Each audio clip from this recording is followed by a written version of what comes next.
The teams talk about toxic guys, all the while their moms take down the buys. Shoresy quits 3-on-1 and tells Laura he's done.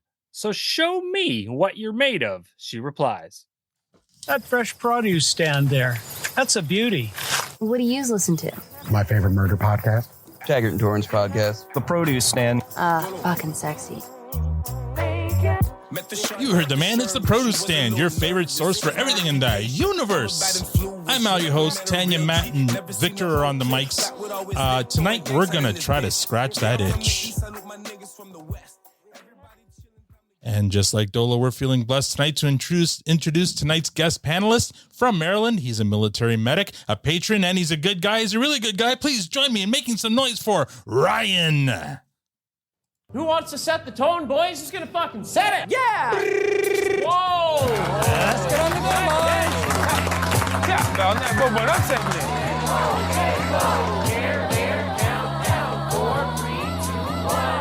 boys! This team will never lose again. Welcome back to the Produce Stand. Ryan, how have you been? Pretty good, yeah. Yeah, I didn't say the how are you now. Sorry about that. Yeah. I'll go with It's all good. Where are you speaking to us from? So I'm near Baltimore in Maryland. Oh, Baltimore. Yeah, your Orioles put the beating on the Jays today, I think. So damn you. I know they're not your Orioles. Solid Bridges over there. Yeah. Oh, geez. Okay. But is it raining in Baltimore? Oh, yeah. No, actually, it was beautiful today. That's a great Counting Crows song. I know. Raining in Baltimore. Well, good call. I know. Thank you. Now, it's funny. When I was preparing for this episode, I was trying to see when's the last time you were on the podcast, other than Egg Halls or whatever, like as a panelist. And I believe, and you can correct me if I'm wrong, your last episode as a panelist was 10-4, which was the prostate episode. Yep. That was a great episode. That was a really good episode. You had prostate. Really nice. That was a good one. That was a great one. Yeah. Really, really good. It feels like so long ago, though. So I'm glad to see you. That and was hear a long time ago. Yeah. Like, I think, Brian, you've probably been on for like Egg Halls and stuff since, but yeah. As a solo I think I was living in another state back when I did that. Yeah, I think you were in one of the Carolinas back then, right? Yeah. Yep. I feel like, were you in a hotel at one point when you? It might have been when I was in a hotel for a couple months at one point too. That's amazing. Well, let's get this rig started. Here we go. Tonight's lineup is going to be Tanya, Victor, myself, Matt, and our guest Ryan will have the last word. Tanya, you have to give me more warning. You get as much warning as everyone else. I really do. What season is this for us? Yeah, right. Me. So I have like switched, like something has switched in my brain. And this week I was like, let's do physical activities. I've went for some walks. I've done some yoga. I've been like eating more vegetables. And I got my mouth guard, which is so sad and so pathetic, but I am so excited about it because I've been waiting for such a long time to find the perfect dentist and to get my mouth guard. It's been months that I've been wanting this. I'm a grinder. I'm a stressed out person. Anyways, she's a human chihuahua. Yeah.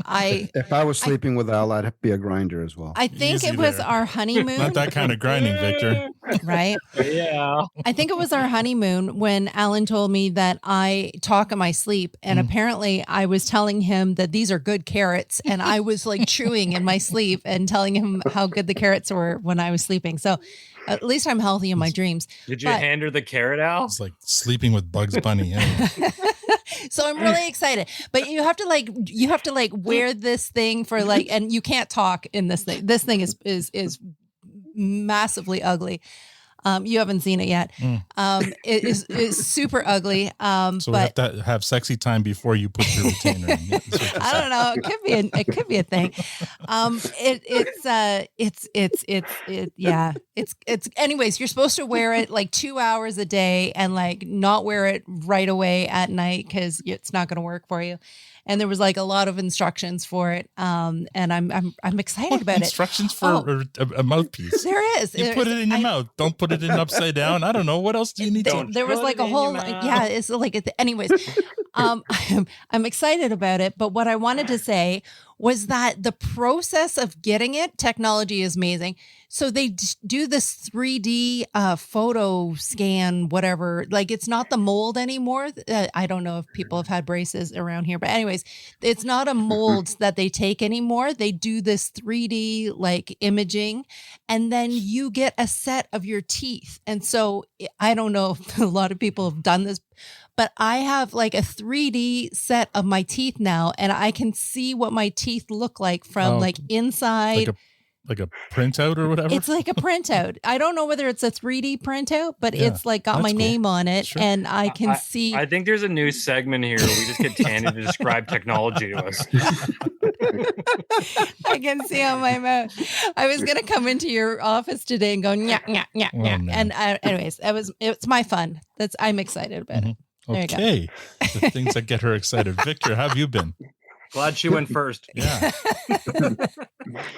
I don't know if I can follow that up. You feeling better?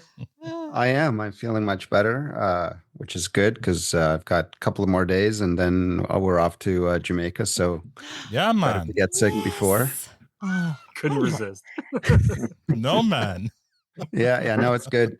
So I listened back to the episode you guys did. Jeff did a fantastic job, pinch hitting. Gord needs to know who your MVP was for last week.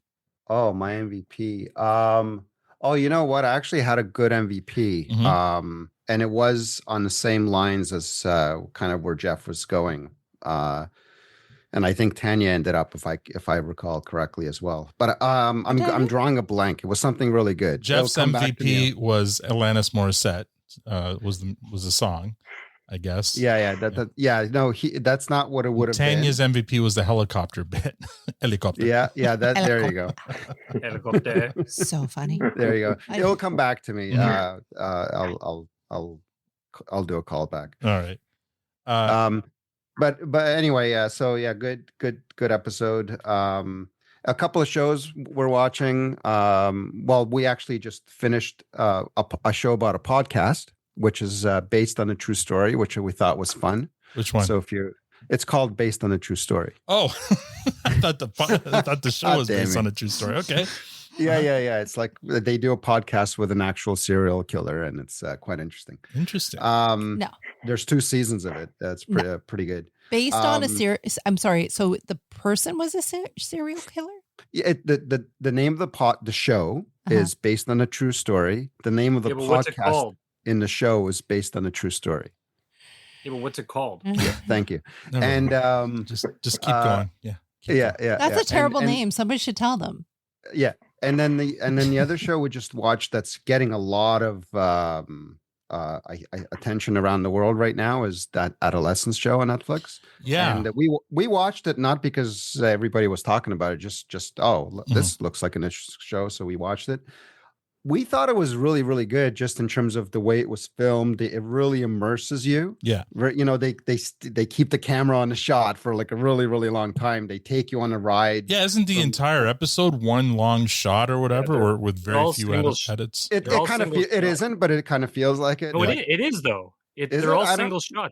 So no. I haven't seen it yet, but they were talking on the radio, and I actually heard what's the one of the main actors in it on Jimmy Kimmel or something like that, and he was talking about how everything was well rehearsed and single shot the entire episode. Yeah, that must have been the first episode. No, he said it was all episodes because they actually released the amount of takes it took each episode. So apparently the first episode they did in 2 takes. Wow. Which was amazing. But like, I think episode 4 or 5 or something, it took them 17 takes. Wow. Right. And these are hour-long episodes. Yeah. I'm going to have to I didn't even notice that, to be honest. I'm going to have to kind of go back and do like a quick reskin.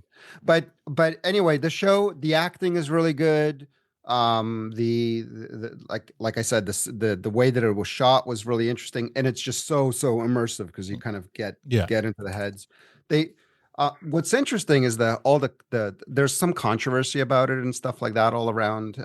And I think it's completely misplaced, because if you actually just watch the show, I don't think it's about, and it's funny because we're talking about this episode today, which is about, themes of toxic masculinity. Right. And so a lot of the things of this show is like, it's focusing, it's again, toxic masculinity, and it's pointing, that it's man bashing and stuff, and it totally isn't. Like, if anything, this show is more about toxic adolescence, and the root cause is not that there's a toxic dad or anything like that. No, the root cause is that it's social media and peer pressure. So I don't think the show did that at all. It's just how people want to interpret it, which is completely skewed. Sure. But the show, I would totally recommend it. I thought it was really well done.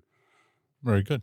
I've heard a lot about it, and I've been thinking about watching it, but it does sound like the subject matter sounds kind of heavy, and I'm like, I don't know. We just finished Severance season 2, so I'm like, I wouldn't mind something kind of light these days. Yeah, it's it's so different from Severance, which we finished as well, and I'm a bit of a downer on that show, to be honest. What? Like, I really Did you liked watch it. the YouTube like explainer clips though? Yeah, I get I get it. I didn't watch the Do you YouTube, get it? but maybe I should.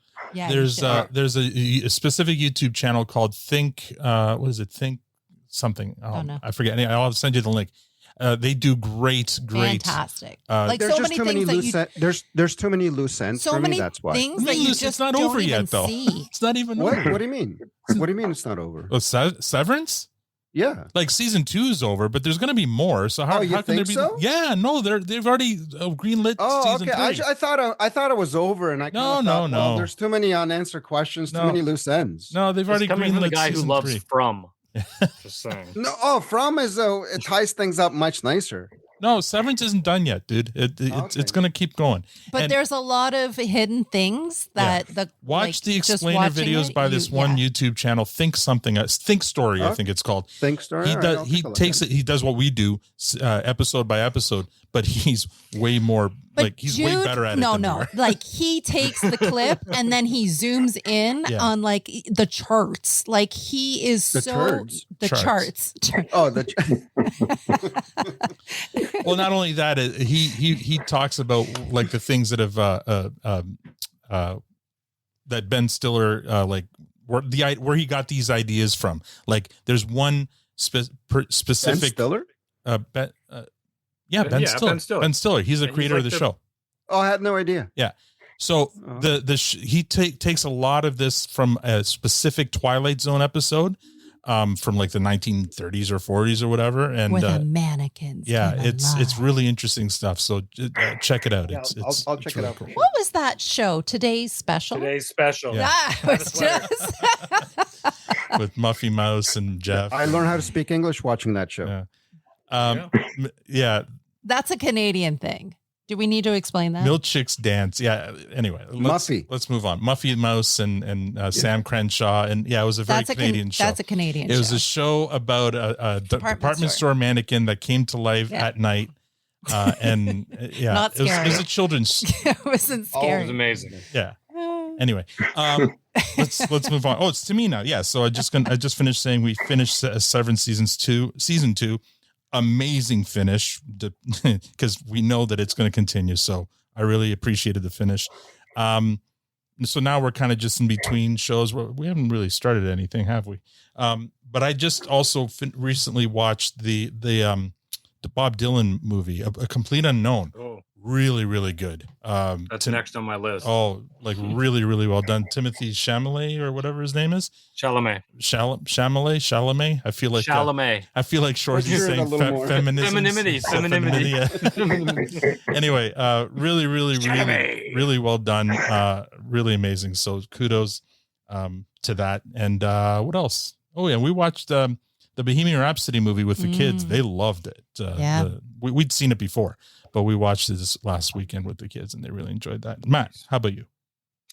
Yeah, I mean, lots been going on. I'm starting to get caught up in some of the episodes I missed. So I listened back to the Eric Flasing interview. Mm-hmm. It was great, guys. Really enjoyed it. He was a fun listen. And I wish I could have been there, but it was fun to listen back. And you guys did not disappoint, and neither did he. He came out and brought some great content to the interview. I'm halfway through the International Women's episode, so I'm working through it. Ladies, you're killing it. I'm looking forward to where it's going. I love the guests there with Ginger and Ashley. They were great. They were so awesome. Yeah. Yeah, because we've never had Ginger on, have we? Like even at, like, we from haven't an had interview, that was Ginger, her first time. Yeah. And she said she'd really come. She'd come back for a solo one, so we'll have to do that. Yeah, I think we should. She seems like, I mean, we met her when we were there in base camp, and she was great. And she was super chatty in the podcast. So yeah, I think we should have her on. It'd be great to dive deeper into that world in the costume design. I know how we tried to see if we could, take a couple pieces out of that truck, but you tried. I don't think I'm trying not to go down on my, whatever, man. Trying to throw me under the bus. There was some nice gear there, but no. So yeah, getting caught up on that. The talking about TV shows, I think you mentioned how I binged that Beast Games this week, and that is pretty good, man. Yeah, it was fun, right? Yeah, it's not what I expected. I mean, my take on it at the end was if you're a multi-millionaire 26-year-old dude who likes to fuck with people, what are you and your friends going to do? Well, we're going to put millions of dollars on the line and see how much we can, just break people's trust in humanity in a TV show. Right? Okay, so I want to know, would you take the $1 million in the first round where the 4 people were up on the block and their whole team? I don't know. I do know. Jen asked me that too. She's like, you for sure wouldn't. You'd be too afraid of letting people down. And I'm like, I don't know, man. I would also just this is the one Tanya and I fought over, because I said I would have taken it for sure. I would take that without even a blinking. Have you watched it, Victor? I just saw that 2 episodes. Okay, but hold on. Here's my take. Here's my take. I think going into it, if I was financially comfortable, like $1 million is a lot, right? Yeah. Don't get me wrong, but I'm also an experienced person, right? Mm-hmm. So I would want to go as deep into that as I could to see what's next. But if you took the $1 million. If you took the $1 million, you were still allowed to be in. Yeah, you're still in the game. No, they weren't. Yeah, they were. And in the first round. Everyone got eliminated. All the people got eliminated, but the person who took the $1 million got to stay. No, they didn't. Yeah, they did. That's not the way then I wasn't. That's not the way I remember. I remember them saying you could take the $1 million, go home, and they're all gone, or you save everyone. That's how I interpreted it. But no, because anyway, if you stayed and you had the $1 million, you'd totally be on the chopping block. Yeah, then you'd have a target. Plus, if that was the case, I probably would have taken it, because the end of the day, you're trying to get rid of everyone. That's the only way the game ends. Exactly. So then bye. Really? Sorry, guys. Yes. See, to me, if people are voting me in and I'm promising that I won't kick them out and that I will resist, then I'm going to stay true to my word. Yeah. The only thing I say, if it was later in the game, no. Because you learn pretty quick that he uses all these things against you as you go through it. So there's everything is by design in that. So it's actually really Ryan, smart, have you watched that show? well put together. You haven't. I haven't seen it. I thought about it, and I kept thinking about it. You guys have me thinking I need to add that to the list. Let's put it this way. So you take your typical reality show, like let's say Survivor, and they go through, I don't know how many weeks of hell and torture for $1 million. That's the prize. That's the grand prize at the end. This guy here gives away $1 million in one of his YouTube videos. So that's nothing. Yeah. This is like the biggest scale spectacle you'll ever see. He gives away so much money. I think he spent like $100 million total on the entire show. No. Amazon like gave him $100 million to do the show. He said he was in the red. So he gave away so much because he doesn't care about the money, right? He just wants to make a big spectacle. And boy, did he ever. Like, if you haven't watched it yet, I highly recommend. There's a YouTube video of them setting up for the first episode. I can send you the link. Like, it was crazy what they went through. And it's all like, because it was all done in Toronto, right? At Downsview Park. Oh, was it? Was it really? Yeah, the whole city was built in Downsview Park. The airport hangars, Downsview Airport. That all makes sense now. Yeah. It's all in. The only part that isn't in Toronto is when they go to the island, obviously. Yeah. So the whole remember the month of August when we had the torrential downpour in Toronto? Yeah, that was in the show. Yeah, leading up to the first day of shooting, there were there were floods. When he's like, stuff. I can't control the rain. Yeah. This isn't my fault, right? I got you. Okay. Yeah. Anyways, it's worth a watch. I mean, I like game shows. Yeah. And this one, it really fucks with people. It's a psychological nightmare. Yeah. Biggest social experiment you'll come across. And I think it was really well put together. And a massive production, like bigger than the Super Bowl. They had like 43 HD cameras and camera people, and like the whole production was crazy. The only criticism I had is I mean, it's his show and everything. I'm not a big fan of Mr. I didn't really know him before, but I just don't think he's a great host. He feels very he's awkward and uncomfortable on there. Like he's doing his thing, and that's him. But I don't know. He's very sing-songy when he speaks. It's always the same kind of But anyway, so that's it, man. Not a whole lot going on, but and binging some TV and catching up on podcasts. All good. Okay, Ryan, how have you been, bud? Oh, not too bad. So stressful week in that it's flown by. That's been kind of nice. Mm-hmm. I've got tomorrow off, so that's great too. Nice.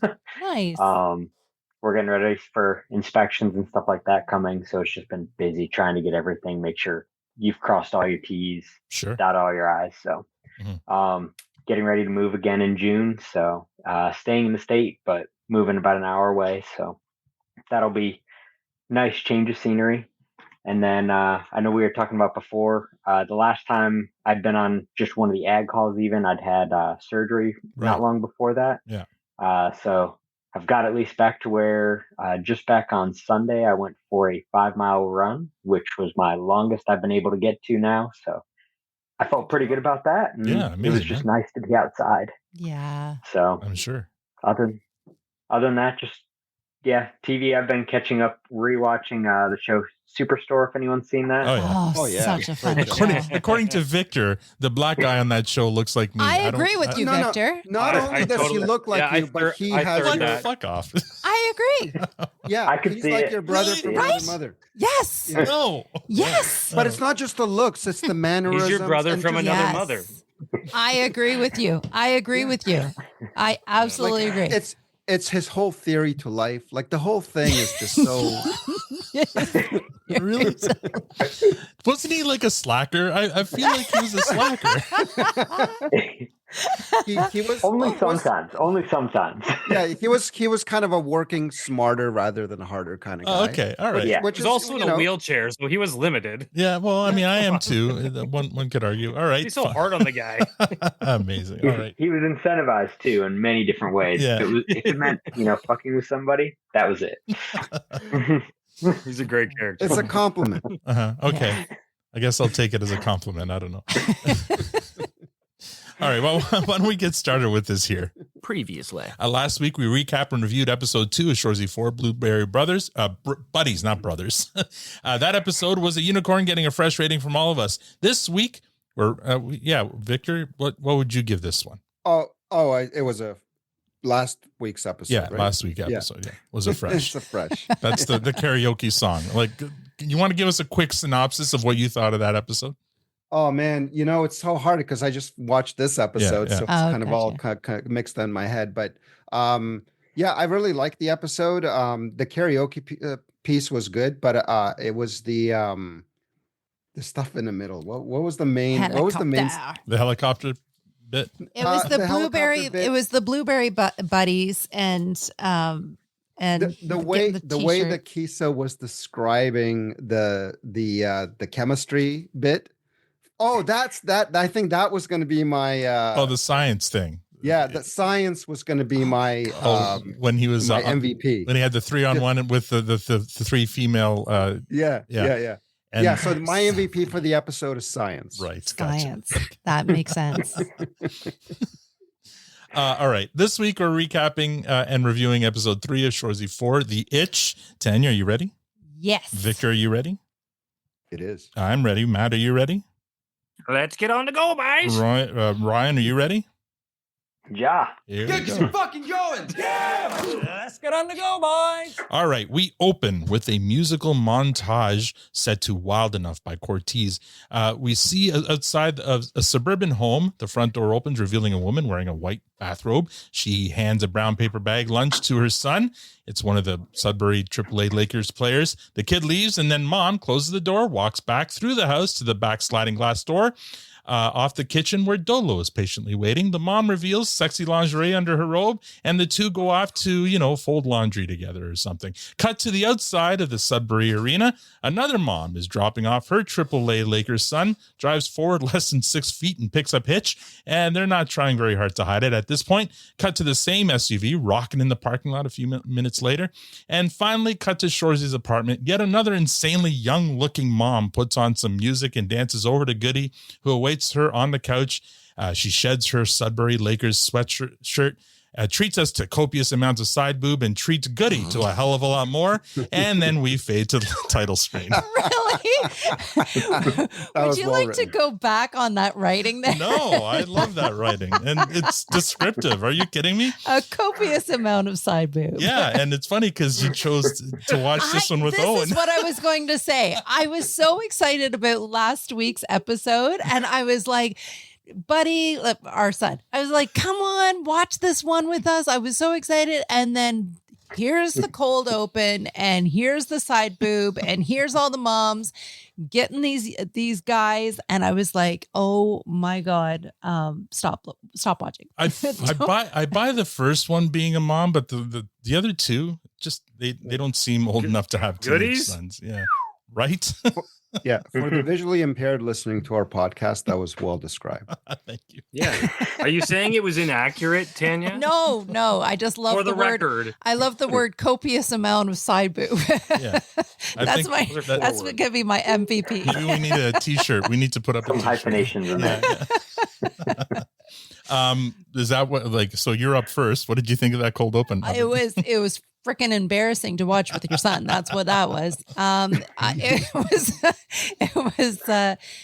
What did I think of it? Yeah, they weren't old enough to be moms, or and if they are, good on them. Like I wish I could I wish I could rock the mom bod like that. They're all adopted. It was cute the way they're all stepmoms from older rich guys. It was cute the way they got rid of the kid and then proceeded on to but it was discreet about the takedowns. Well, the hitch one wasn't very discreet, but anyway, like literally she dropped her son off, drove forward about 6 feet, and Hitch jumps in, and then they So take who's off. running the practice with these guys if all the hockey Michaels. players? Poor Michaels is the only one who didn't have one. Oh, won't. He probably didn't. Goalies are fucking weird. Victor, what did you think of that cold open? Well, I was thinking of two things. So one, are all of these moms divorced, single, or are they cheating? Right. Like either one isn't good, because if they're all like why are all the Sudbury moms single? Like what the hell is going on in Sudbury that all the moms are single? Like where the fuck are the dads? Well, they're working. Who knows? Fucking degens. Yeah. I think you're giving Sudbury too much credit here. I don't know. I mean, maybe that's the problem. Maybe that's where the toxic masculinity is coming from. Lack of male role models. Role models. And if they are married, then they're all cheating, which means they're a bunch of degens. So either way, they're a bunch of degens. I didn't see any rings. I'm just gonna say maybe they're not. I don't know. Although there was too much side boob to look for rings. There's never too much side boob. Wait a minute, they had fingers. I didn't see. Yeah, it's not a lie to say that I didn't see any rings. Anyway, this one here, it's probably one of the most salacious intros to any Letterkenny and or Shoresy episode, and I'm here for it. I mean, I'm not gonna lie, I enjoyed it. It was fun. No, they had more salacious. You think so? Yeah, when they were all doing, well, that too, yeah. But I was going to say when they were taking down all he had two girls in one room, and he was in the bathroom, and and somebody else was, and they were all coming out, and they had very little clothes on. That one. All right. There. That's all. Well described. I think it wasn't as articulate as Al's copious. No.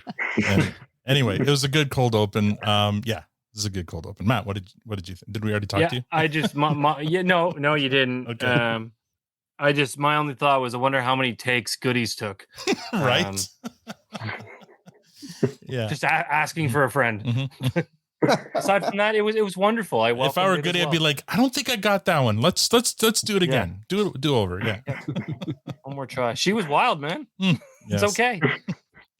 Ryan? It was quick, but Yeah, there That's what she said. the mom that Dolo visited, I think it was Jack's house, maybe. That was a very large, very nice house. That was the only other thing that I noted, other than what's already been mentioned. We saw that part of Sudbury. Mm-hmm. No, we did not see that part of Sudbury. You're right. All right, let's move on. Out of the opening credits, coming into scene one. Oh, what? Sorry. I just had the image. When she opened up the back door, he walked in, and he walked in first, and she walked behind him. I found that weird. Well, not only that, once again, and I had this theory before where people in Sudbury don't seem to care about closing their doors. Because remember the one time where, it was Laura Moore opens the door for Shoresy, and then she turns around and walks up the stairs, takes her shirt off, and he follows her, and the door stays open. I'm like, yeah, like really? And the she's got a door camera. Maybe she's got an automatic close. and who knows? When you see, okay, Dolo's fling, she did the same thing. She left the sliding glass door open. This is Sudbury. A raccoon could come in. If we were to play that out, no man would walk past a woman when they took off their robe, looking the way she looked, and just walk past her. And well, he had a lot of laundry to fold, because that's what he would be like right on her. Like it would be, a kid on a skittle. Anyway, let's move on. Coming out of the title screen, we open with Shoresy pulling ref duty. Corey and Liam are giving him a hard time about the Blueberry Buddy's name. How's it going with the Pineapple Pals? Yeah, Shoresy, can I be a kumquat companion? Sure wish I had a green apple amigo growing up. I'd love to be cherry chaps with you. I know a young guy could really use a cranberry comrade. You and me could have been papaya partners. Yeah, can girls be mulberry mates too, or how does it work? If my buddy wants in, should he wax his eyebrows now, or can he do that later? It's good to know if I really want to make a difference, I can join the Strawberry Sidekicks. I mean, someone's got to teach him to exfoliate before applying self-tanner, right? Think you ever find work as fulfilling as being a star fruit friend? Shorey doesn't say anything. He takes it for a bit, but then he starts to hit back with his usual aplomb. I won't lie to you, Liam. I'm having trouble finding something as fulfilling as hockey. Oh, yeah? Yeah, but your mom offered up a threesome with Corey's mom, so I'll give it a try. I don't care. I'll try anything right now. Fuck you, Shoresy. Fuck you, Liam. I was really loving how affectionate your mom was the other night till I realized she was just wiping her Dorito hands on me. Fuck you, Shoresy. Fuck you, Corey. Ask your mom why it feels like I'm pissing Vicks Vapor Rub. I didn't sign up for this. Anyway, that goes on for a while. We move on to scene 2. Cut to Shoresy in Nat's office. Nat and management are reading him the riot act. This is life after hockey for you. You're trying some new shit, and I'm here to support. But while you're in the big city getting your makeup done, they're back here fucking up. Who? The boys. And the buys. The boy buys. What the fuck are you guys talking about? Let's start with the buys. Huh? Which ones are they again? Oh my god. The Bulldogs. Right. Hold up. Know what the Bulldogs are doing with their Blueberry Buddies? Skating the shit out of them. They're fucking their moms. Are they? Yes. So? So they're moms. Are they ugly? This just nosedived so fast. Nosedive? I was doving into it too. And the boys? The Lakers. The ones propellering their dicks around. Helicoptering. Why don't you ask them what they wore to their toxic masculinity seminar? Toxic masculinity seminar? Toxic masculinity seminar. Well, it can't be any worse than the Blueberry Buddy shirts. Before we move on, Victor, what was that story in the NHL? Was Corey Perry fucking having an affair with one of the young players' moms? Yeah, Connor, what's his name? Bedard. Yeah, which wasn't true. It didn't actually. It didn't actually happen. Oh, okay. Because I remember when that news came out, everyone was making the Shoresy jokes. Yeah, and stuff like that. apparently that didn't happen. Okay, it's alleged. It's like the ostrich. Anyway, I'm wondering if Kiso didn't get the idea from this story here. But anyway, moving on to scene 3, we cut to the Bulldogs dressing room. The AAA Lakers players are sitting across from the sluts wearing T-shirts labeled Fakers hockey instead of Lakers hockey. Shoresy asks them to explain themselves. Jack answers their teammate Dubois faked mental illness to get out of the conditioning skate. So Xander created the shirts and they wore them to the toxic masculinity seminar to call him out on it. Dolo asks what a toxic masculinity seminar is. If we're starting from the beginning, what is toxic masculinity should come before what is a toxic masculinity seminar. Michael's control your guy. Shut the fuck up, Caleb. Toxic masculinity is like cultural pressure for men and boys to act tough and secure. All right. No, that's not all right. Why don't you want to act tough and secure? Because it leads to aggression and dominance. And homophobia. Whoa. And homophobia. Yeah. That escalated quickly, boys. Toxic masculinity is also rooted in anti-femininity. What's that mean? He's not saying it right. It's anti-femininity. Anti-femininity. Anti-femininity? Anti-femininity. What's it mean? Well, as it pertains to toxic masculinity. Don't act like a girl. What? What do the boys do if they don't want to be toxic then? Act like a girl. That's pretty much it.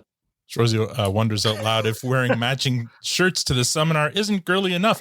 It wasn't the shirts. It was what was on the shirts. They were calling Dubois out because they knew he was fine. He was tubing in Long Lake with his ugly girlfriend while they were getting skated. So Xander made the t-shirts with Dubois' name on the back, and they all wore the shirts to the seminar. That Defiant Act was considered toxically masculine. Caleb admits that in fairness, they've all done it before, using mental health as an excuse to get out of things they don't want to do. You can say mental health and pretty much get anything you want. Shoresy's still having a hard time understanding. Okay, so they round you all up. They say you're not being a guy right because you're not being a girl enough. That's pretty much it.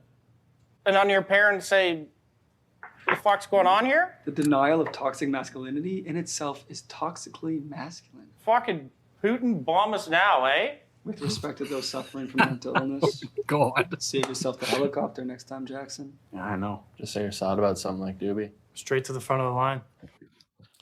Next scene, Nat is in her office with Megan Zieg. They've got bad news. The boys were out getting shit-faced again, including but not limited to the townhouse, Wagon Wheel Ranch, and Northern Ontario Railroad Museum. Shout out to Victor.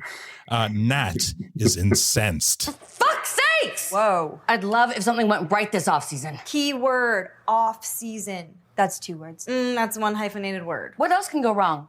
Our reputation is going to shit. Arguably gone. The kids are choppering their dicks around. Helicoptering. And the Blueberry Bulldogs are banging their Blueberry buddies' moms. Shh. You want them to hear you a Peppy Panini?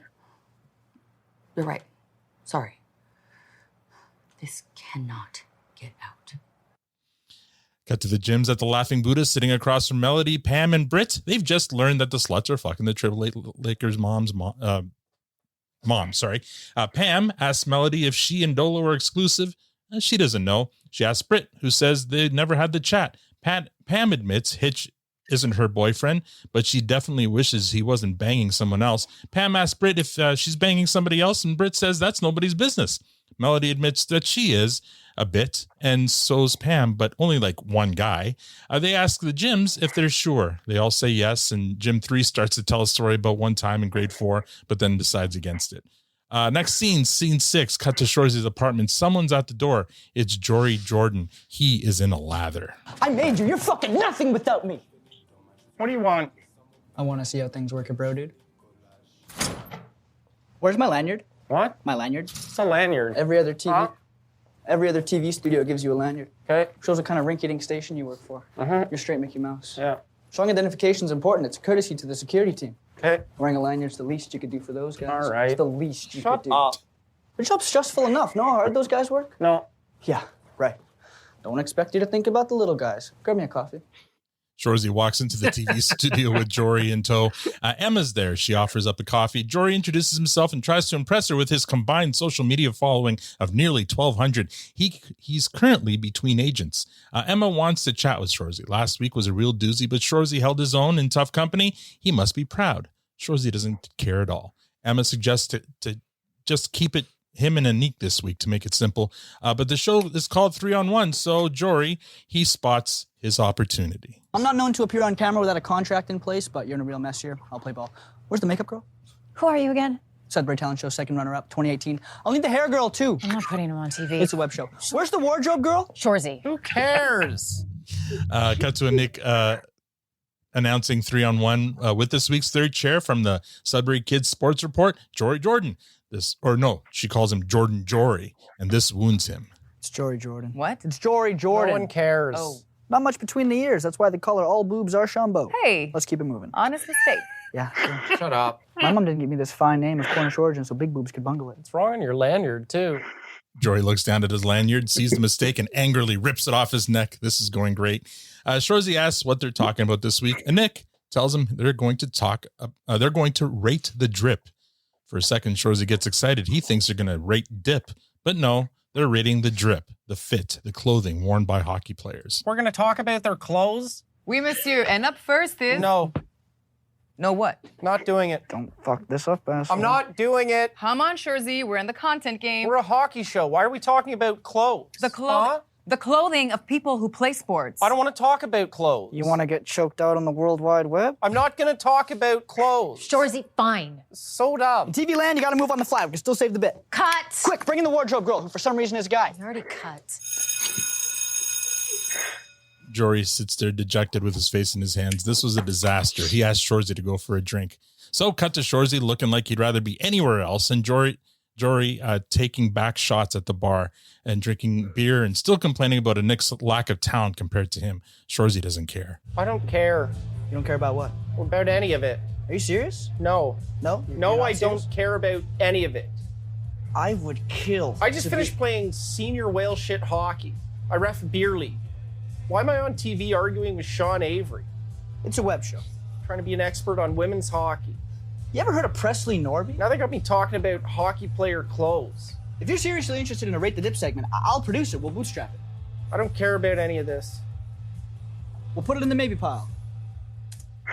Scene 9, cut back to Shoresy, Sudbury Arena. The AAA Lakers are begrudgingly headed to yet another skate during a 34-degree summer day.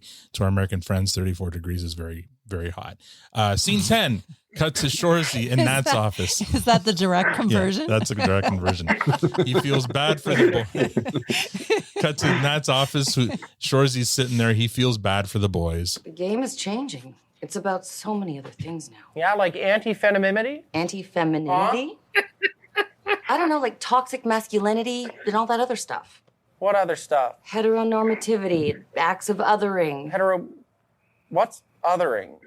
Never mind, don't say it. I'm gonna blow my fucking head off. What did they preach when you were a kid? Don't hit from behind. They used to just put the Timbits jerseys on them and let them go. It's gotten weird. Just let the kids play. Well, I don't know if anybody wants to play in the middle of summer. Yeah, no, you'd rather talk about it on Bro Dude.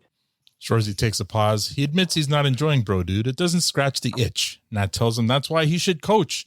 Shoresy's tired of this argument. No, Yes. You don't know how I'm wired. Oh, I think I know better than just about anybody. Like to just stand there and watch the game, like to see the play happening and not have the option to react to it. To know I have zero effect on the game whatsoever. TV is where you have zero effect on the game. Why do you think you hate it?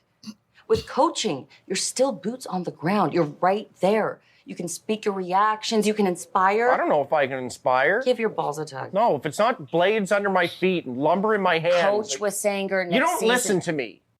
Shoresy's words shut Nat up, so he adds that she works too much. Scene 11, cue a musical montage set to the song Never Ending Song of Love by Delaney and Bonnie. Shoresy, walking through the halls of the arena, ends up ringside watching the AAA Lakers being worked out and skated to exhaustion. Some even puke on the bench as Shoresy watches on. And then cut to Nat's office as she continues to work. Cut to Shoresy riding around town on his bicycle to Laura Moore's house. Then, next scene, Shoresy Shoresy ends up at Laura's house. He asks her if she... Yes. You don't know how... Holy crap, what's going on here? Anyway, he asked her if she was in bed. She wasn't, but it's late. Shoresy reprimands her. If it's so late, she shouldn't be opening the door all willy-nilly. Laura assures him she saw him in the doorbell camera. Shoresy hadn't noticed the camera before, and then something occurs to him. Does that record? Huh? Yeah. You've for sure seen me pick my nose out here. No, but I've seen you snot rocket like some fucking bushman. That's disgusting. What's up? Well, I was just thinking about how you told me I should hang out with the guys more, and I was thinking it might be because you're scared. That's what you were just thinking? And I want you to know I get that. I'm scared. Damn it, I'm scared too, Laura. What am I afraid of? That you can't stop yourself from banging me for a bit. I'd bang you right here if I wanted to. Oh, it's so hot. Even more because I know you're rolling tape on it. Laura assures Shoresy she can go a long time without banging. She asks Shoresy how he's doing with it. Seriously? Like, so bad. Give your balls a tug. What do I gotta do? Run a marathon. I'll run you the best marathon you've ever seen. Okay, go. You've never seen a marathon run so good. I can't even focus right now. Your eyebrows are so fucked up. Did you cut them? Bro dude did. But after Bro Dude, you didn't cut your eyebrows. No. You didn't cut your eyebrows? No. You didn't cut your eyebrows. Well, fucking once. Come in, I gotta fix this. Oh. I'm sure you don't want to take your shirt off again? Yup. Walk up the stairs seductively, remember that? Yup. All right, well, you've definitely been more hospitable. I'm not wearing a bra. You're making it worse. Oh man, scene 13. That'll be on chat. They shut the door that time. They did. Yeah. Scene 13. Cut to Laura's bathroom. Shoresy's sitting on the toilet, and Laura is sitting across from him, tweezing his eyebrows. She doesn't think Shoresy's going back to Bro Dude. Shoresy doesn't know where to go, or tells him to go where he's needed. Shoresy says it doesn't scratch the itch. Laura says he's done playing. He can do anything he wants. Isn't that kind of exciting? Shoresy knows what he wants to do. Laura finishes up on Shoresy's brows, tells him to go hit the bar with the boys. She's going to bed. Shoresy asks her why she wants to do this. Laura wants to see what he's made of. Next scene, cut to a montage set to Joy, A Place I Belong by Joy Anonymous. It's the next day, and Shoresy's back at the Sudbury Arena. He goes to the Lakers dressing room, orders them to take off their gear and go with him. They ask where, and then we cut to the 4 young Lakers tubing on the lake, driving off, and then diving off the Slut's boat while Captain Goody fishes. Fish sticks are unbelievable. Then cut afterwards to the dock. The boys are sunning while Shoresy and the Sluts drink to anything but hockey. Then cut to Shoresy thanking Emma and Nick for putting him on TV and thinking he's so entertaining and likable, though Emma doesn't recall ever calling him likable. And then cut to Nat in her office staring at her photo wall. She locks up and joins Meeg and Zeeg at the Laughing Buddha for a little dancing. Cut to next day on Nat's deck with Meeg drinking Caesars. I'm haggard. Worth it? Yeah. Beats the cold ass, dry ass rink. I think I'm gonna kick back for a while. Summer in Sud Vegas, baby. You're right. Too much hockey is a good way to stop enjoying hockey. That's what's up. But Zeke said that. Yo! There's a fire to put out. The boys whirly-birding their dicks around again. Helicoptering. No. Were they drinking from the cup this time? Including, but not limited to, Sudbury Cartways, the original deluxe location, and Canada's largest mural. What's happening with Weird Sudbury? Take a break. A deal's a deal. They're barely holding up their end of it. Let's get that sorted, then it's summer in Sud Vegas, home free. Good news about that, actually. There's a prospect party that happens first. So weird. Good and weird. And we're in. Nice work, Zeke. Wait, what's the bad news? The gyms have gone rogue. Cut to a group of Weird Sudbury patrons entering their secret party location marked with the logo of the letter W with a serpent wrapped around it, forming the letter S. And we fade to black. All right, that is the episode. And we start with Tanya. Comments first, no ratings, go. So this was long. Again, there's a lot. Like, how can you? Sorry, really quickly. Did you cover the gym scene, or did I just blank out for that moment? Yeah, Jim's told Melody. We covered it. Bridge. Yeah. I blanked out. Got it. Got it. I'm glad you're listening. Stay off your phone while we're doing the podcast. Go ahead, Tan. Not wrong. Okay, so there was a lot. Again, a lot in this app. Like, just how can you fit so much in? We were ping-ponging all over the place. So, gosh, I don't even know where to start with all of this. Again, there's a lot. I love Laura and Shoresy. I'm just going to start with what I love. Their banter, it's electric. I can't get enough of them. Everything that she says, even the whole snot rocket, like some fucking Bushman, like hilarious. She makes me laugh so much. The Jory Jordan stuff, it was funny, but it didn't land super hard with me. Him referencing that she's all boobs, and I don't know. I don't know why that didn't land with me, but it wasn't as funny. I just don't know whether I was not in I don't know. That one didn't really hit for me. I started. I'll explain it to you when it's my turn. Okay, thanks. I appreciate it. You mean you're going to mansplain? Yeah, I'm going to explain to her why it didn't land with her. Why it didn't land. All right, you do that.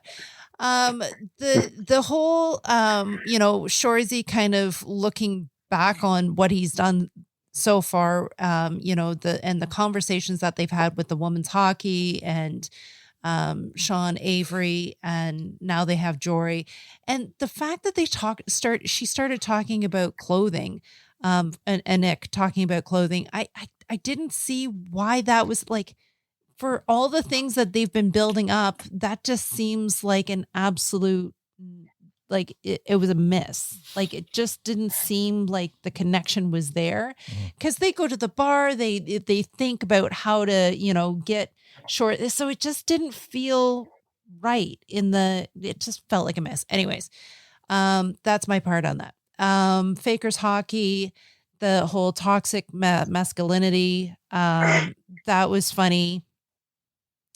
Boys drinking around Sudbury, that was hit on twice. What's going on with the gyms? What is going on? They're being left out. What is going on with the gyms? Anyways, gyms were brought up, twice or mentioned twice? Well, in this episode, they were with Pam and Britt and Melody. Yeah. And then they were mentioned again that they've gone. And in the previous episode, they were left on the dock while the sluts went on the boat and stuff. And I said that didn't feel right, because no, that was also like that didn't seem like something that would happen. But okay, fine, if it did happen. I think it's freaking hilarious that Nat keeps on forgetting the whole helicopter, because how can you forget helicopter? Helicopter. Calling it's a propeller. Propelling their dicks around, whirly birding, choppering. I love all of the other words that she can think of instead of helicoptering. I think that was pretty freaking hilarious. There you go. All right. Victor? Yes, madam. Time for you to mansplain. All right. Sure, mansplain. So, Tanya, I agree with you word for word on everything you just said. So, echo. Except you left out a few things. Okay, go. So the show starts with the whole D-Gen scene, and again for me, D-Gen, because are they cheating, or are they can't, like, nobody stays married? Maybe they're or maybe they never get married in the first place. Maybe they're in open marriages. You never know. Whatever. It's all D-Gen. You guys are throwing a lot of judgment at this with knowing very little. Settle down.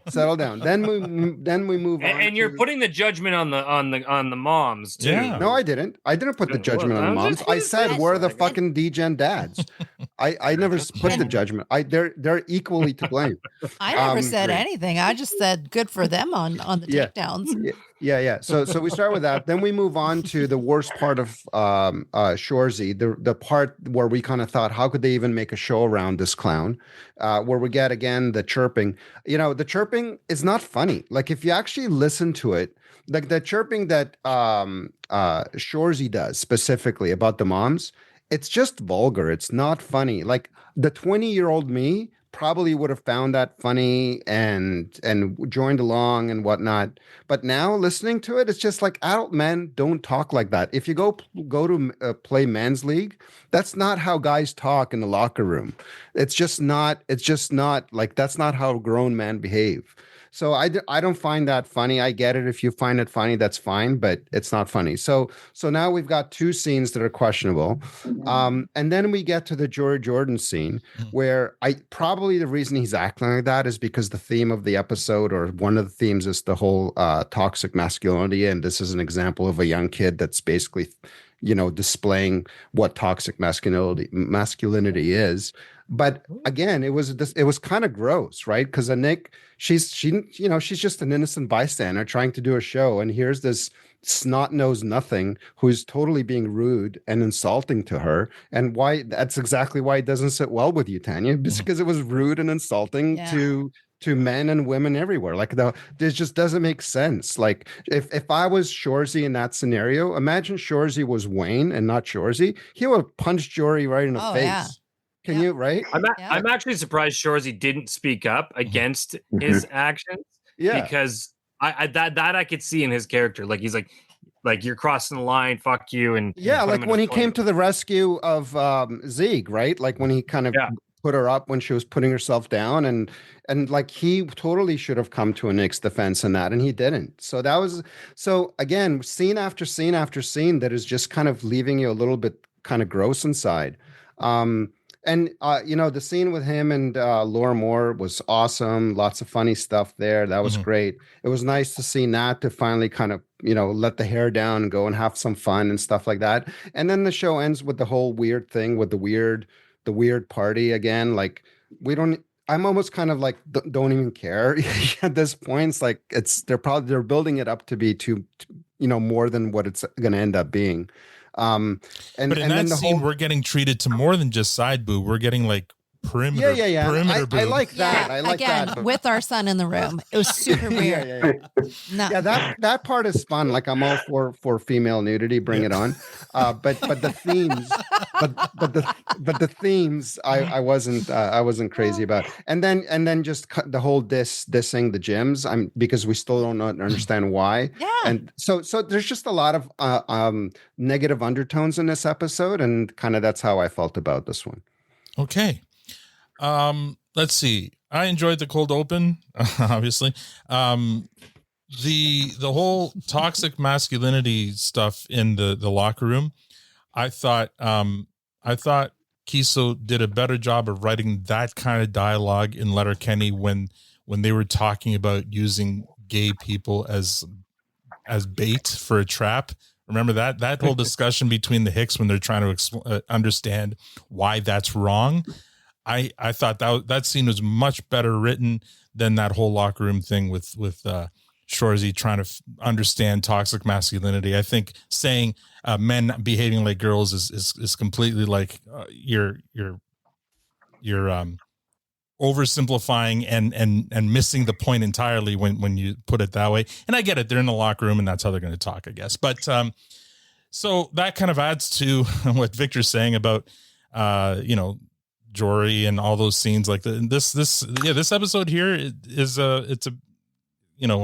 tonally is kind of weird and off-putting in many ways. So yeah, it's interesting. The Laura Moore stuff was amazing as always, as usual. Everything else here, not everything else, but there was a lot of stuff in this episode that's uncharacteristic of this show up until now, is what I'm going to say. Matt. So, okay, you guys have said a lot, and I agree with pretty much everything you guys have said. I want to add a little bit more to that 3-on-1 scene. Mm-hmm. So, two things. One, the topic at hand around clothing. I totally agree. I want to expand a bit. That's a huge miss. And I put that on a Nick and them. Because they've been working really hard to find something that works for Shoresy. Mm-hmm. She should have known every bit of that would not have worked. So I think they just set him up to fail in that topic. I will say this in defense of that topic. Back in the Don Cherry days, he loved talking about how he loved seeing the hockey players dressed really well, going to the game and stuff. He talked about it all the time. Fair enough, and don't get me wrong. And Shoresy looked really good. That suit was fire, by the way. But I get what you're saying, and is that knowing still him, a thing? What wearing the suits going yes, to their... it is. Oh, is it? Yeah. A drip is a real thing, and I think that's a real thing in all sports. It's even to the point hockey cards, baseball cards, they will have like a subset called drip. where they show the players arriving in their various suits and outfits, and so it's not just always suits, it's just eccentric outfits. Like Matthews doesn't wear suits, he wears eccentric weird, and oftentimes it's their promoting their own clothing so lines like too, red right? Like carpet for hockey, pretty much. Yeah, is it then? Let's put it. Yeah. Well, then maybe I'm missing my mark. Maybe the fact that the drip was a conversation is a. I think the fact that Nick wanted to talk about it, but Shoresy didn't checks. Like it makes sense because Shoresy's more old school, and like, why am I here to talk about drip? Yeah, for sure. Yeah, he doesn't give a shit, No, and she should have known that. It's all my point was. And actually, my second point I've already covered. It was the one, just that I'm surprised Shoresy didn't stand up and defend Anik when Jory was doing his thing. Jory was what he was. I mean, he's that a kid. Scene was he's a kid. He's being a kid, and not an excuse, but that's what he was. No, and not at all. Shoresy's sitting there not caring though. He's in I don't care mode.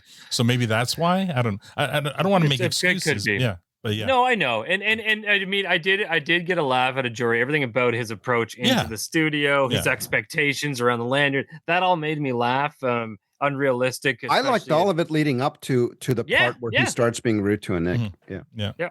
So let me talk about a couple things I do like about the episode, and this kind of goes against a lot of what I think, but I know I talked about it before. I am enjoying the continued celebration of Sudbury in all the little cameos of the spots. I think they're doing that in such a fun way. So the marketing guys with Sudbury Tourism, I'm sure they're involved. Kudos, because I think it's a lot of fun. They even went as far as right near the end there when you see Nat walking away from the arena, it said Sudbury Wolves tickets now on sale, right? Like we're talking about the Wolves, like the Bulldogs play there in our world, but that they're advertising Wolves tickets. So I thought that was very intentional.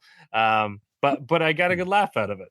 I want Tanya, you to speak up on this one. So the eyebrow scene really made me laugh because like his response to that was gold.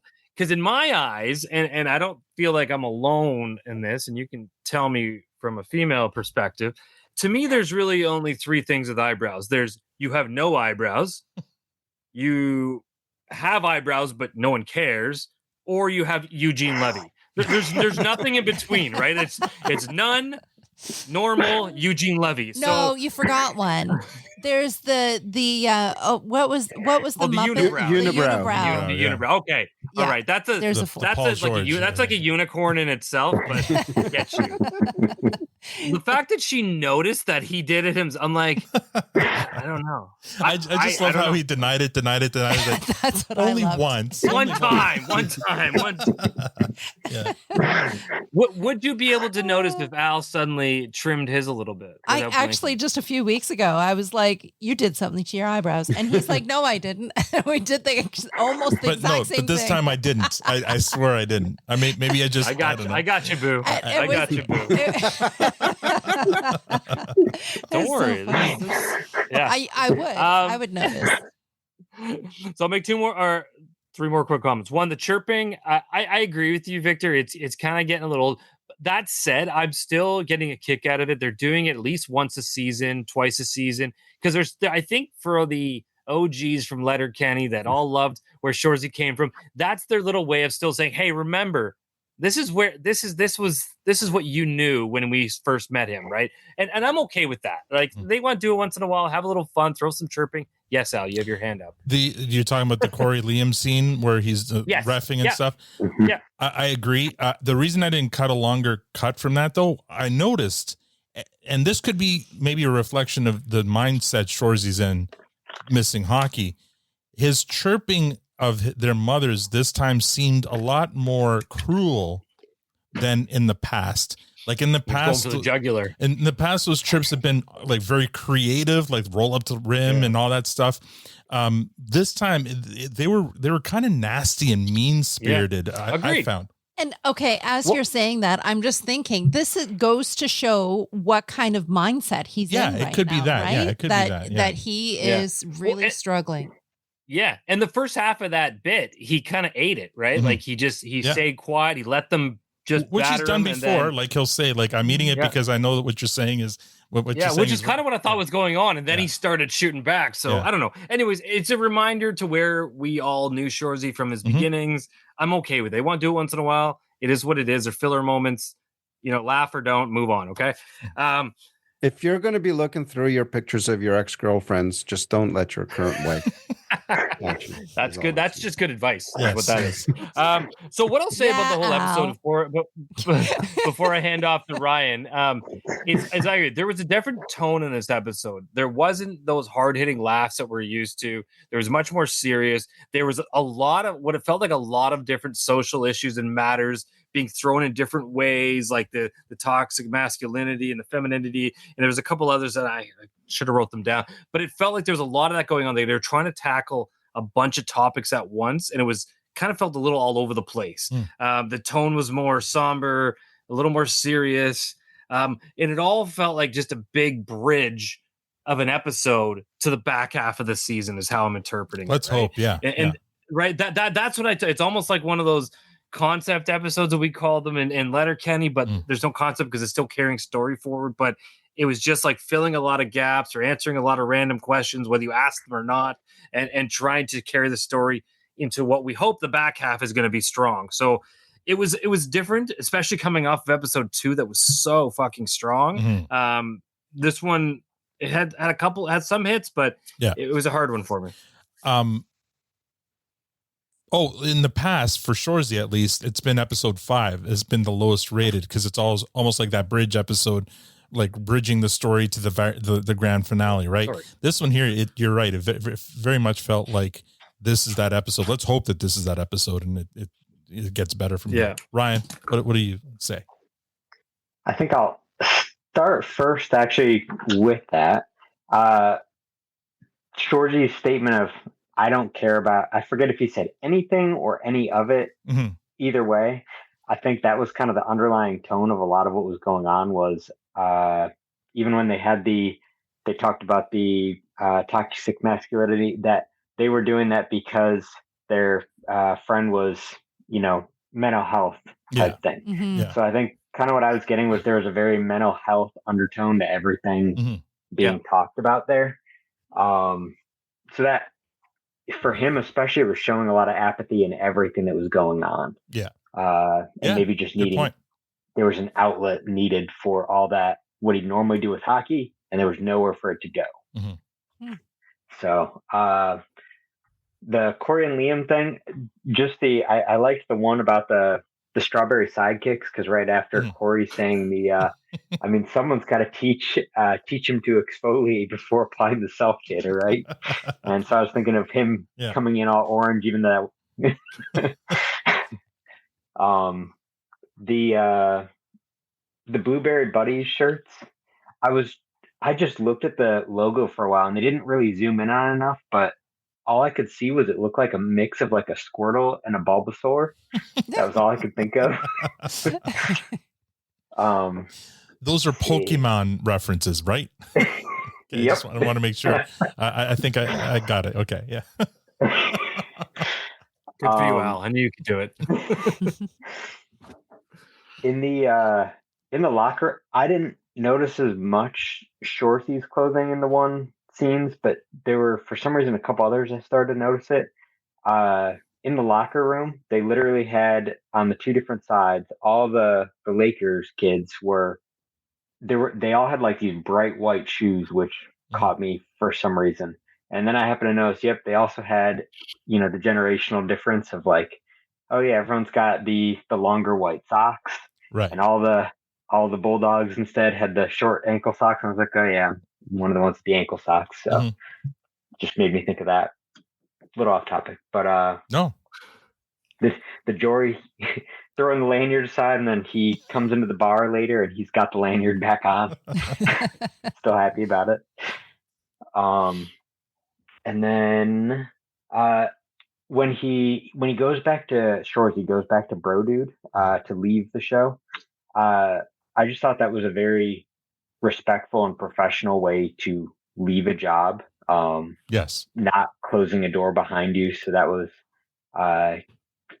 kind of understated, the way that you handle yourself. Especially considering that's a 4+ hour drive from Sudbury to Toronto to quit your job only to drive back for, it's that's true. Yeah. That's true. That's something Wayne would do. Yeah, you're right. I mean, I feel like Shoresy has a bit of that moral compass as well. It's just a little tainted. Skewed. Yeah, skewed. Yeah. And the last thing was just that ending song. Mm-hmm. I really liked that one. The vibe it had for the scene with, I mean, feeling a little bit ready here for summer to start. Right. For some nice weather, and the tubing still makes me think of it being tubing seems very Midwest to me from home. Everywhere else that I've moved, I've never really seen anyone go tubing or anything. Everyone talks about the ocean, and you don't go tubing really in the ocean. Tubing's more of a lake thing. Yeah, for sure. Yeah. Imagine tubing on those waves in the ocean. Holy crap, you'd be going flying. No. I retired from tubing. There's a story there. And I can't wait to hear it. Would you like to share, Matt? No. Okay. No, I mean, it's not a great. I mean, I just took a bad spill a couple times. I shouldn't have trusted someone as much as I did. And there was one, I hit the water so hard. I felt like it was borderline concussion. Like I was seeing stars, and it was like, I didn't even know where I was for a few seconds. That was tough. And then there was another time when I let another friend convince me to get back in. They got so close to the shore. Luckily, they cut the engine in time. But I rolled right up onto rocks on one. So I'm like, oh my God, what? I don't need to tube anymore. This was fun. Yeah. But I'm gonna stick to what I have control over, and that's wakeboarding. So lazy river. And the lazy river. That's more my speed too. But yeah, in one of the scenes when the young boys are tubing, I forget which one of them, he catches some air. Like he goes up, like you can see seconds of air between him and the tube before he comes crashing back down. Yeah. Amazing. All right, let's move on to ratings. Tanya, you're up first. Ryan, did you cover everything? I had one other question for others. Hitch is the only one that kind of surprised me with the stuff with the moms. Sure. Like all his I mean, is that just me after all the talk with Pam from the last season? And true. You know, I just want somebody to, you know, listen to music with and that kind of stuff. And suddenly now he's I feel like 180. Good point. But when in Vegas. In Sud Vegas, yeah. What goes on in Sud Vegas. But yeah, that's what I mean by this episode's very different tonally from past Shoresy. And, I mean, a little, maybe the whole season, but especially this episode for sure. Tan, for ratings, what would you give this episode? Ryan, you've made some valid points, I think, and things that I didn't really consider when I was watching this and talking and giving my first kind of review. The mindset is like that mental health and showing Shoresy struggling. And that's probably why it was making me so uncomfortable. It's just like that's kind of what he's going through right now. And the chirping and it not being, you know, it just, everything just seemed off and everything didn't make sense to me. And that's why, like, that's the undertone, right? And that's, I guess, what they're going for. And it worked because that's exactly how I felt. Like everything just didn't sound and seem right. Tanya, before you give your rating, I just want to, can I add a little bit to that? There was one comment, I think it was made by Mason, maybe in that locker room scene. And there's so much truth to what he said, which is awful at the same time, where he makes a comment about, you can just say mental health and for any reason these days, right? Like, and that is so gross and so true, because I've seen people do it. I've heard about people do it, like, to get out of work, oh, I need this, or I'm like, and all the people who are legitimately are dealing with things, it pulls away from that. And that was when he said that, I'm like, I know exactly what they're saying there.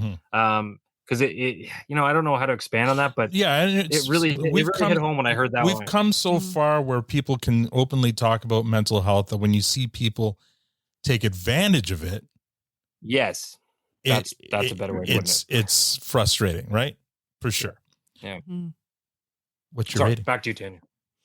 I was originally coming into this not looking at it this way, because I was like, the episode that we just watched was beyond my favorite. Like, it is truly my favorite. It made me so happy and I laughed so much. Joy. Yeah. And that compared to this, this is a compost because it's just that it missed so many marks. The only thing that makes it not a compost not meaning not it is. not So meaning it is not. Two negatives is positive.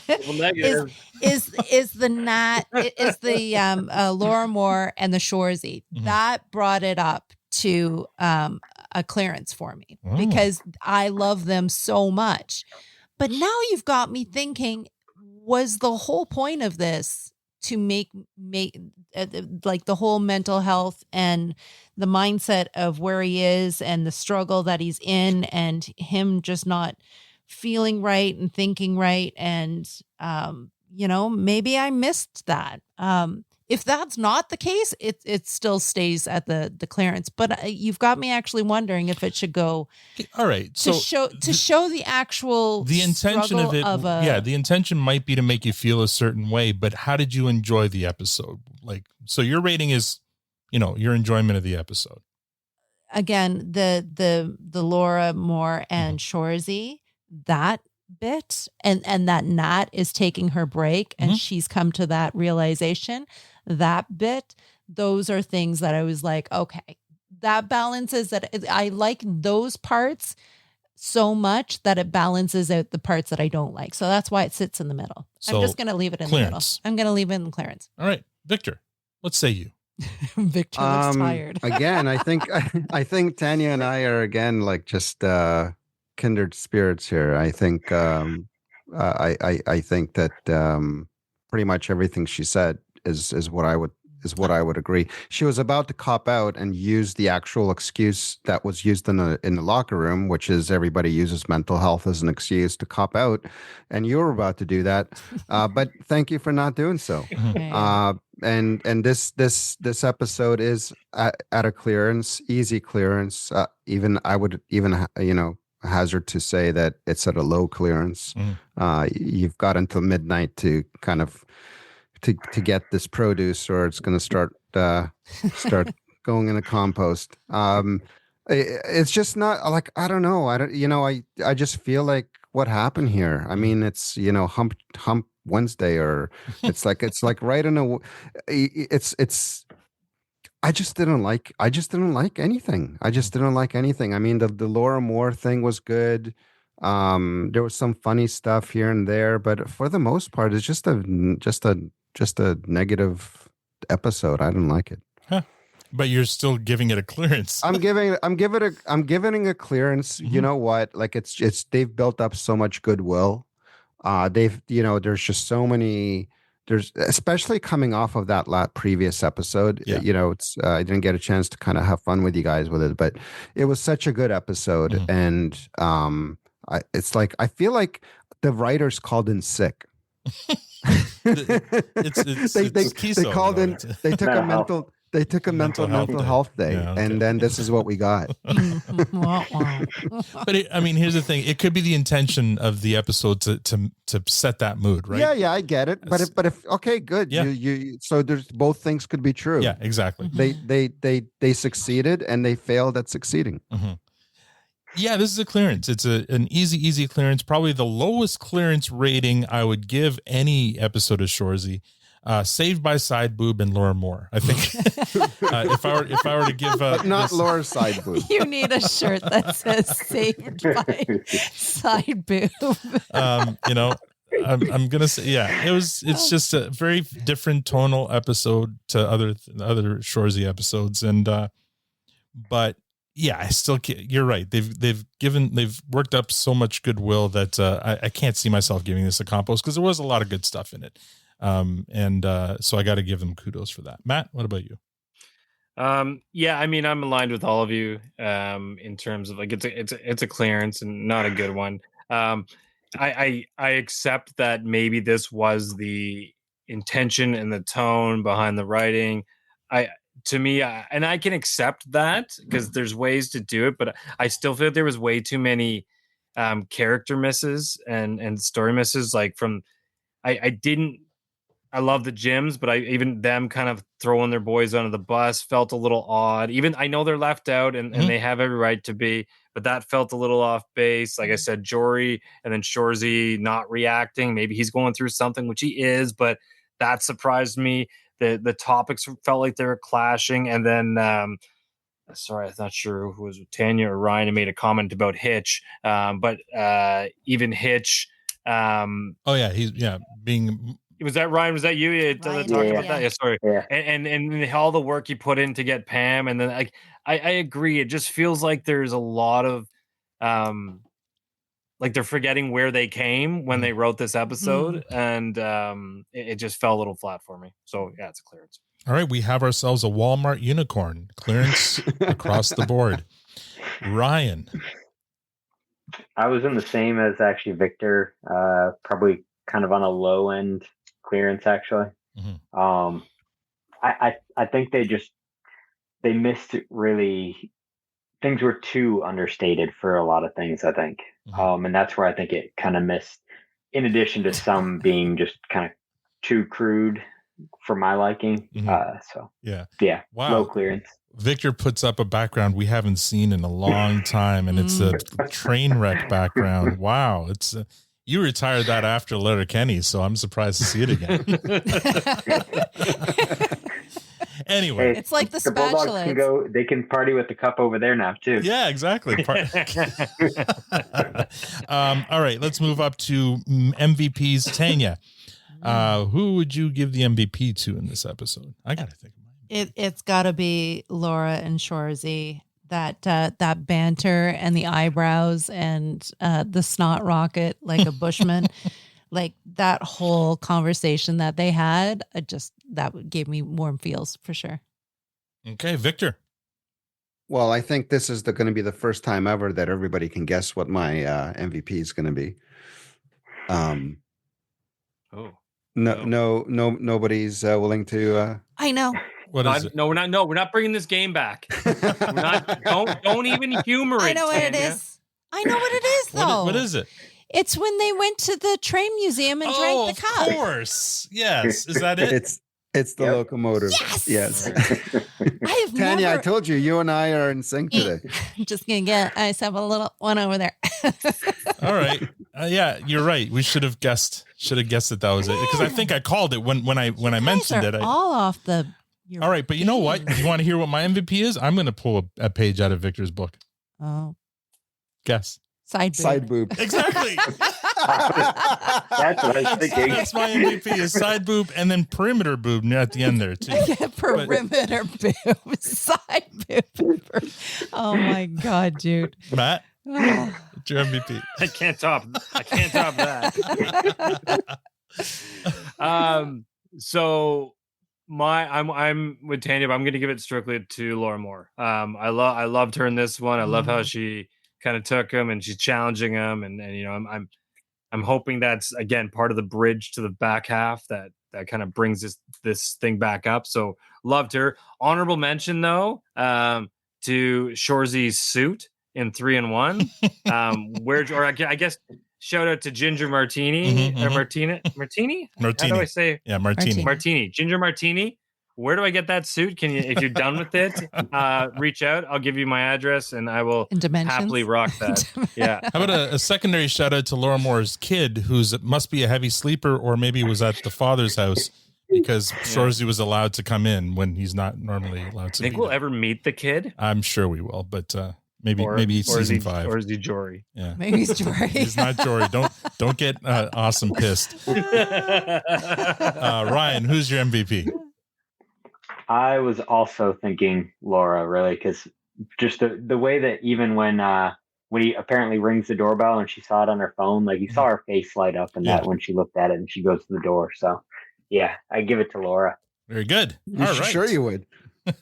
I'd also just give a word of the season at the moment. Their word of the season seems to be weird, not just in the weird Sudbury, but I noticed in this episode, I think there were like 3 different contexts that they keep using the word weird in, including weird Sudbury. I will shout out the weird Sudbury logo is very cool, and kudos to either Danny Ellis or her brother who's also in the art department there. Whoever designed that logo, Love it. The W with the S, cool. the S winding around it, or the snake winding around and making the S for Weird Sudbury.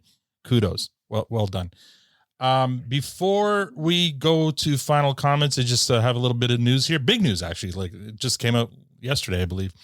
New Metric announces 17 total nominations for their shows from the Canadian Screen Awards. Children Ruin Everything got a bunch, and I think this is their last season. But 4 nominations for Letterkenny still, which is amazing. Best Ensemble Performance for a Comedy, Best Direction for a Comedy for Jacob Tierney, Best Achievement in Casting for a Fiction for Jenny Lewis and Sarah Kay, and Best Picture Editing for a Comedy, Kyle Martin. We really got to try to get Kyle Martin on the podcast. And one nomination. I think we should try to get that casting crew on. Yeah, because their journey, they're nominated. Yeah, and their journey of from Letterkenny over to Shoresy, that'd be a good one. We should reach out to them, because for Shoresy they got one nomination for Best Achievement in Casting for, again, Jenny Lewis and Sarah Kay. So they got 2 nominations in that category. I like their chances of winning. I think I'd put a few shekels on them winning. And then also Candido Horn is nominated for her film Seeds. She's got 4 nominations there for Best First Picture, Best Original Screenplay, Best Performance in a Leading Role, and Performance in a Supporting Role. So I can't wait to check that out, because it's getting a lot of love. So, and it looks like, just some of the clips I've seen, it looks really good too. So kudos to Candido Horn. Love to have you on, Tio. Yes, please, please. I know you just did your friend's podcast there, Spare Parts. I mean, we can give a little time between that and coming on the produce stand. Like, do they not know that we've been doing this a lot longer than they have? Yeah. What the fuck? Yeah. Anyway, I think we inspired them, didn't we? I think so too. Yeah. Let's move on to final comments then. Tanya. Ryan, such a pleasure to talk with you and get your point of view. You made some really great points tonight, and it was an absolute pleasure. As always, this was so much fun. I actually have an exciting idea that I will share with you guys later. Okay. While we were talking, so I'm excited about that. And I have 2 things that have come across my path. So one was that Ginger had made, I think it was Ginger that made a comment that an outfit that that had the most fun with, or whatever, or she enjoyed doing the most, was something that we haven't seen yet. Oh, so right. it's I think it's on the last episode of this season. So I'm looking forward to that and what that might be. And then I came across an article. I didn't click on it, but there was an article and said something about something that happens in this season that is a opportunity for 2 characters from Letterkenny to join the Shoresy universe. A clickbait article. I think I saw something about that too. Did you? I didn't click on it because I was like, I haven't watched all of it yet. I think maybe they're hoping Riley and Jones. I read it. It wasn't really. There was nothing. Okay, because I was like, I have to get through this real fast just so I can watch thinking. that. Okay. You need to vet your news sources before you bring him to the podcast. I got excited. I was excited about the 2 little things. Okay, that's it. Victor, final comments. Final comments. Well, I'll start with Ryan. Apologies that you had to wait so long to do one of these episodes with us, and it happens to be a bit of a stinker. But for those of you who are listening and you haven't had the pleasure of seeing Ryan, you've basically been smiling nonstop since we started recording, and you're still smiling. He's a very happy guy. Yes, it's pretty neat, and we need more people like you around more people like us. So what are you saying, Victor? I told that smile too much before. Yeah. The other thing I'm a little disappointed about is that I was coming into this thinking that I was going to be a bit of an outlier with kind of my discontent, and I was hoping to getting into some arguments or discussion, colorful discussions. And unfortunately, we all seem to agree on this one. But maybe that just means that maybe we're not all so bad. So that's good. Doesn't that prove that he's just searching for comeuppance? Right. Like, Yeah. I was going to say, I thought I was going to be the outlier here because Victor's been so damn positive on Shoresy that I thought I was going to have to convince him that this episode wasn't great. But no, you're right. We were all on the same page. Ryan, I would apologize for having you on a clunker episode like this, but you know what? You were on for prostate, which is an all timer. That was like next level. I think That now, balances it out. it balances out for sure. You've seen the best of us, and now you're seeing this wasn't the worst of us. I mean, it was still a Walmart unicorn. So anyway, great job. Thank you for coming on, bud, and we appreciate your support. I mean, you're on because you're a patron, and you've been a supporter of ours for the longest time. So glad to see you here. Glad to see you're smiling. Glad to hear your foot's getting better. We appreciate you coming on today. Great job, Matt. Yeah, I mean, I'll echo what my panelists have also said. Ryan, great to see you, bud. I know you've been a long supporter of ours, again, as long as I can remember. And it's great to see you. I know you don't come around as much as we'd love to see you, but when you do, you bring it, and we're always appreciative of it. I wish you nothing but the best. I know you got some big changes coming towards you in the next little while, so I hope that all goes well and smooth and is all in a better place for you, and wish you nothing but the best. To the rest of the guys, always a pleasure. Always looking forward to this one. I'm hoping episode 4 gives us a little more to bite onto. So to next week we go. All right, and Ryan. Thanks, y'all, for having me on. Prostate was the last one, and main thing I'm just thinking of it as you said it went through my head. The not his cervix. Like, I can only think of that scene with Tannis and Derry and Glenn coming up. So, no, thank you, and it's been good to, even if it was a little bit of a different episode, it was good to be able to talk with y'all. So thank you. All right, and I'm going to play us off here with a song from this episode. I'm taking the first song, maybe because it's a side boob scene, but here we go. Wild Enough by Cortez. Let me spool this up here. I love the strength of your relationship, guys, by the way, when you can openly talk about side boob with no fear of repercussion. Hey. Or blink if you need help out. We spent 12 seasons of Letterkenny where the running joke was Tanya being distracted by the D. All right, Come on. No, fair. I retract. Fair. I almost made a t-shirt of it. All right. And that's all we have for this episode. Next week, we welcome our buddy Joey to recap and review the Produce Stand. Sorry, not the Produce. Yeah, whatever. To recap and review episode 3.